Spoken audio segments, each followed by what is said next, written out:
Hello, my name is Jordan Bennett, and today I hope to explore the question of, is decision-making an art or science through an analytical lens? I aim to explore what a decision is and how they are made to get a deeper insight into exactly what decision-making is. After, I will be creating definitions for art and science, and evaluate to what degree they are similar to decision-making, and reach a final conclusion using evidence gathered from earlier arguments in the video, as well as adding some of my own examples to support my conclusion. So, what even is a decision? For the sake of this video, a decision will be defined as the following: a conclusion, judgment, or resolution reached after consideration, marking the end of deliberation and the selection of a course of action. This separates decisions into three important parts: deliberation, resolution, and action. Deliberation declares that a decision must have two or more available choices, and that a decision is made after evaluating those choices. Resolution declares that a final concept emerges after selecting one of the choices deliberated upon. This may be something like what to eat, or if something is true or not. Finally, action declares that after a choice is made, it must have some follow-up. Even electing to do nothing is still a choice. No action is still action. Each of these parts works together to create a decision. Removing just one destroys the entire thing. Can you even make a decision without deliberation? I'd argue not. I believe that removing the cerebral portion of the process removes the agency from the action. Even if there is resolution and action upon that resolution, I would argue that the lack of deliberation changes the scenario from making a decision to going along with a decision. The lack of intent removes something important from the decision-making process. If no conclusive resolution is met, then you really haven't successfully made a decision. Deliberation then becomes more of a debate, allowing somebody in the future to make a decision. There's nothing to act upon when no resolution has been reached for the proposed problem. So how can anything be done? And finally, decision without action is just preference. You may weigh the pros and cons of apples and oranges and decide that you like apples more. This doesn't mean that you've already gone to the grocery store, gathered the fruit, and paid for it at a checkout. You just prefer apples over oranges. You didn't make a decision. So how are decisions made? In the last section, I broke down the definition of a decision into three parts: deliberation, resolution, and action. Now, I want to look further into the first category, deliberation, to better understand how exactly decisions are made. Not every decision requires intense deliberation. Even the smallest action, like considering how apples or oranges may pair with the other flavors of your lunch, is still considered deliberation. Deliberating upon choices for a decision can be done in many ways.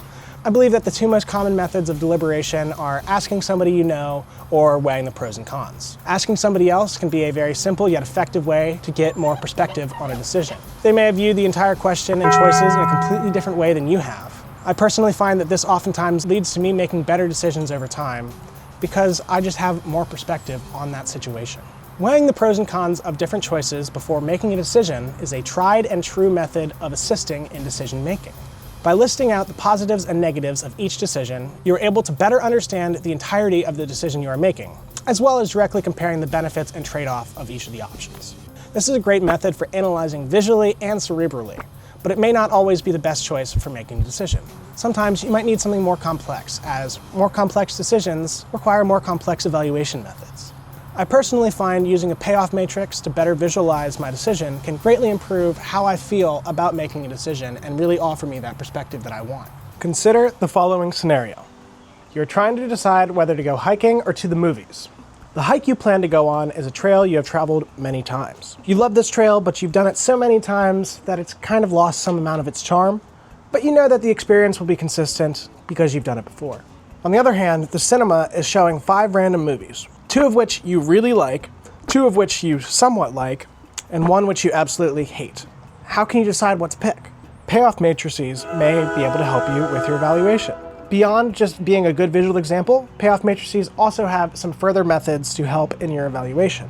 The first one is the Maximax method, which looks at the highest chance for both choices. We say that if a great movie is picked, you'll enjoy it way more than going on the hike. According to this method, you should choose going to the theater because it has the greatest possible reward with the best movie. The inverse method, Maximin, looks at the lowest outcome for both choices. If a bad movie is picked, hiking is the preferable option because it has the greatest reward for the worst outcome. And finally, we're looking at expected value, or calculating the values given and the probability of each occurring. In this scenario, Going to the theater has a higher expected value than hiking, as you are expected to have a better time given the probabilities.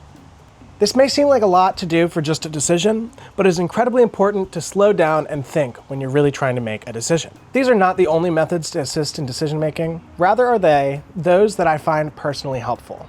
While all these methods may work great, I wouldn't encourage you to stick with just one. Exploring your options while making decisions, or even using two of these in tandem to make a decision, is more effective than being closed-minded. Ultimately, I believe that decisions are best made when you have enough perspective, and whatever gets you good perspective is what's most effective.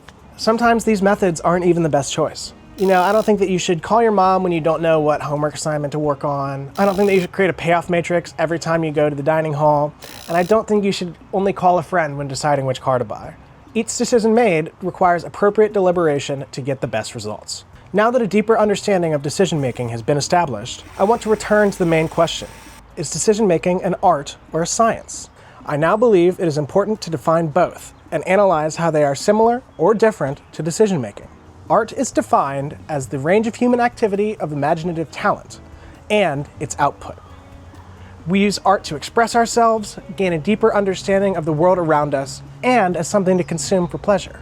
Science is the construction of and upon knowledge through testable hypotheses and predictions about the universe. It builds upon itself systematically and relies upon methods like peer review and the scientific process. Now that we have defined both, I would like to reflect back onto what has already been established in this video and evaluate each point as to proving if decision-making is more of an art or a science.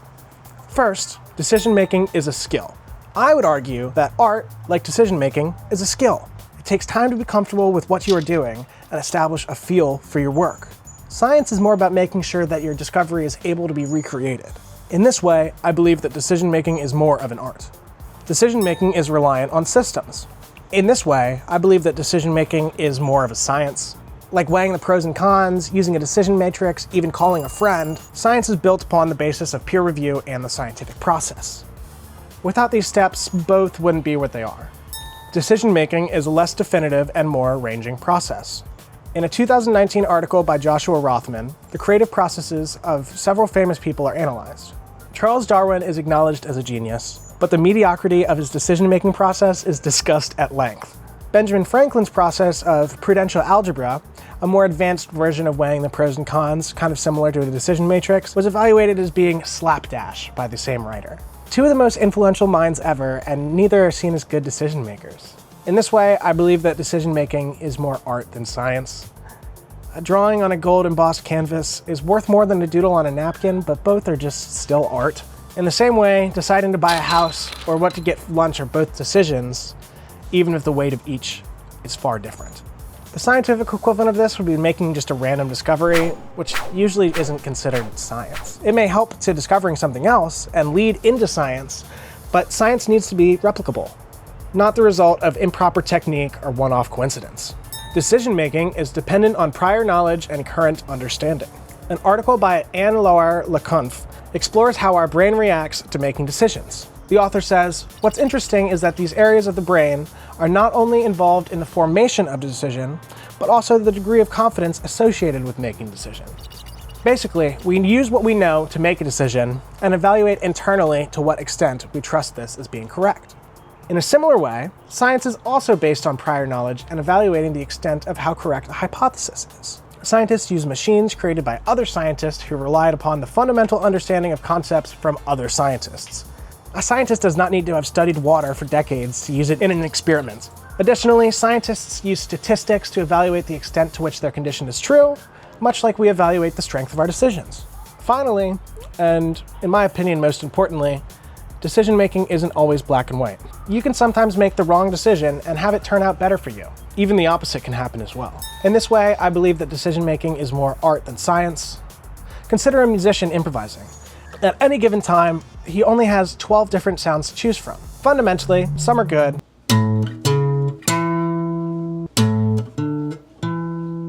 and some are bad.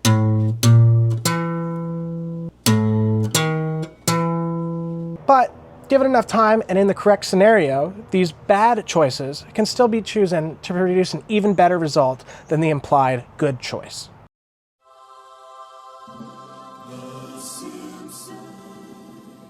Fundamentally, I see art as being a skill, whereas science is a system. There's both science and art. Think about music and color theory, as well as art and science. Consider the previously mentioned famous minds. The two concepts work together to create fantastical things. Ultimately, I believe that decision-making is more of an art than a science. Thank you.